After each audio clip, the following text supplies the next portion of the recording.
Voici quelques réglages de base qu'il faut absolument connaître pour se servir d'une défonceuse.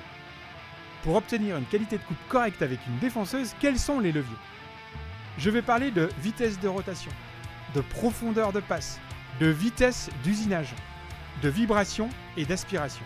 Sur les machines stationnaires, une toupie, le réglage de la vitesse de rotation est souvent indiqué sur une ABAC, et cette ABAC est affichée sur la machine. Sur les défonceuses électroportatives, il n'y a pas d'ABAC. Pourtant, bien souvent, les défonceuses électroportatives sont équipées d'un variateur de vitesse, une molette graduée de 1 à 6. La vitesse de rotation correspondante à cette graduation peut être indiquée sur le mode d'emploi ou le manuel de la machine.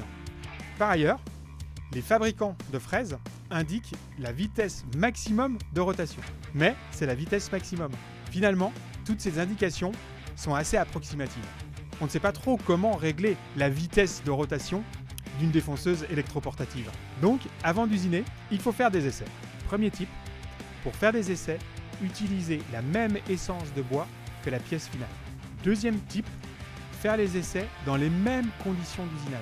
La même façon de fixer la pièce. On va partir du principe que l'outil est bien affûté.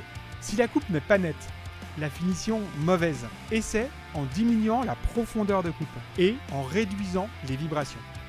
Augmentez le nombre de passes, la vitesse de rotation et l'aspiration. Deuxième cas, s'il y a des brûlures, toujours en partant du principe que l'outil de coupe est bien affûté.